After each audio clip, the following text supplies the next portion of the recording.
हमारे जैन शासन में हमारे शासनाधिपति, तीन लोक के नाथ, तारणहार, करुणा सागर, हमारे सब के आधार भगवान महावीर स्वामी आज के दिन मोक्ष में पधारे थे।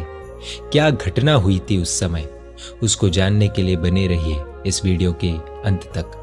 30 साल में कुछ कम समय तक केवल ज्ञान की अवस्था में श्री वीर विचर रहे थे।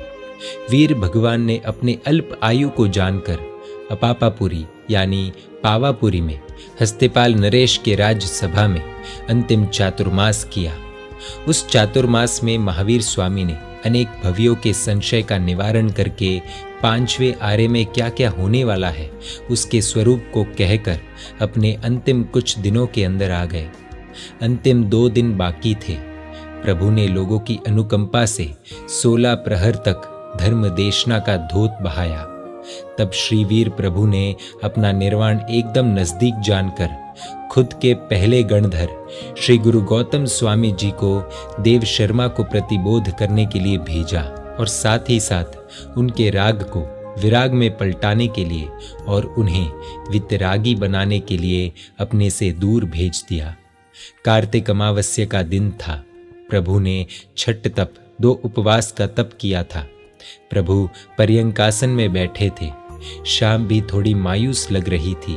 दिन के 4थे प्रहर में रात्रि के पश्चिम अर्ध में स्वाति नक्षत्र में शक्रेंद्र ने यानी इंद्र ने स्वामी को कहा कि हे भगवान, आपका कुछ ही क्षणों में निर्वाण होने वाला है। यदि आप एक क्षण मात्र की भी वृद्धि करो तो, प्रतीक्षा करो तो आपके जन्मदिन में संक्रांत हुआ भस्म ग्रह जो 2000 साल का है वो अभी आने वाला है। यदि आप एक क्षण पहले निर्वाण होंगे तो तीर्थ की उन्नति नहीं होगी। एक क्षण बढ़ाने पर आपकी दृष्टि के प्रभाव से उसका उदय निष्फल हो जाएगा। सोचने की बात यह है कि प्रभु की एक दृष्टि में भी कोई भी ग्रह क्यों ना हो, शनि हो, राहु हो, केतु हो या कोई भी हो, सबको निष्फल करने की शक्ति होती है। प्रभु ने कहा, हे इंद्र, जो कर्म पूर्व भव में मैंने बांधे हैं उनको कम या ज्यादा करना वो मेरे हाथ में नहीं। कोई भी तीर्थंकर क्यों ना हो, कितने ही शक्तिशाली हो, शक्तिमान हो, बलवान हो, फिर भी वह अपने आयुष्य को कम या ज्यादा नहीं कर सकते। और समझ लीजिए, दुनिया का एक शाश्वत नियम है, जो होने वाला है वो होकर ही रहेगा और जो नहीं होने वाला वह कदापि नहीं होगा।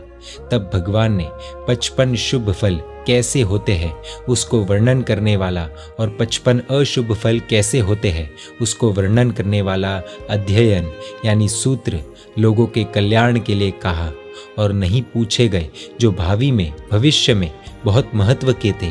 वैसे 36 प्रश्नों का उत्तर भी भगवान ने सहज रीत से दिए। इंद्र ने अपना हाथ ऊंचा कर सबको शांत कर दिया। प्रभु ने योग निरोध यानी अपने मन को, वचन को, काया को स्तंभित कर दिया। फिर 13वें गुण स्थानक में से 14वें गुण स्थानक में प्रभु आरूढ़ हुए। 14वां गुण स्थानक अ, ई, उ, रु, लृ ये 5 अक्षर जितना ही 14वां गुण स्थानक होता है। शैलेशीकरण नाम के इस गुण स्थानक को प्राप्त करके प्रभु हमेशा के लिए हम सभी को छोड़कर सिद्धशिला में आरूढ़ हुए। तब एक समय के लिए लोग शून्य हो गए। ये क्या हो गया, किसी को कुछ पता ही नहीं चला। कुछ ही क्षणों के पश्चात इंद्र की आंखों में से अश्रु गिरने शुरू हुए।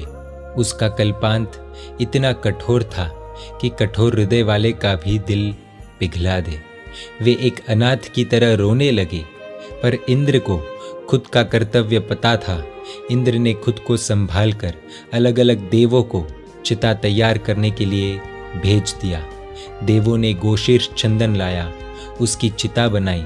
इच्छा नहीं होने के बावजूद भी भारी हृदय से शक्र नाम के इंद्र ने अग्नि कुमार के देवों को कहा कि अब इस पार्थिव देह का अग्नि संस्कार कीजिए। भारी आंखों से बहते अश्रु जो ठंडक के प्रतीक है, उनके सामने उन्होंने अग्नि को बिठाया, अग्नि को लगाया और भगवान का देह धीरे धीरे आग की लपेटों में अलोप होने लगा। सबकी आंखों से अश्रु की धारा बहने लगी। बड़े बड़े राजा जो वहाँ उपस्थित थे, नवलच्छी और नवमल्ली जो 18 राजा वहाँ उपस्थित थे, वे सब भी बहुत दुख से ग्रस्त हो गए। सब कार्य समाप्त हो गया। फिर अमावस्या के अंधकार के अंदर चिता बुझने पर और अंधकार छा गया। उनके मन में भी अंधकार छा गया था, पर इंद्र ने सबको आश्वासित किया कि यह तो कल्याणक पर्व है, यह तो विषाद का नहीं बल्कि उत्सव का पर्व है। मेरे दिल में भी प्रभु के जाने से बेशक बहुत दर्द है।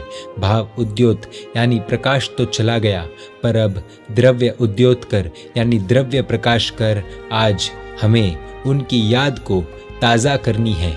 और सभी राजाओं ने उस दिन दीपकों की आवली यानी पंक्ति लगाई। उस दिन से आज का दीपावली पर्व हम सभी के लिए शुरू हुआ और आज तक इसी रूप में हम सब उनकी हाजिरी को, उनकी प्रेजेंस को अनुभव करने के लिए हमारे घर में हम दिया प्रगटाते हैं। आज जब हम ये दिया प्रगटाए तो हमारे हृदय में भी प्रभु महावीर प्रगटे। बस यही प्रभु महावीर से प्रार्थना।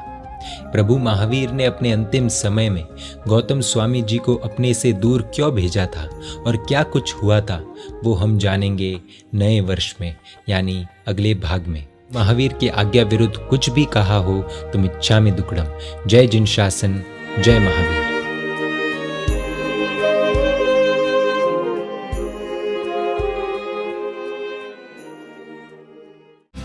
न्यू वीडियोस की अपडेट पाने के लिए सब्सक्राइब करें समय दर्शन न्यूज को और बेल आइकन को दबाएं। आप देख रहे हैं समय दर्शन न्यूज चैनल।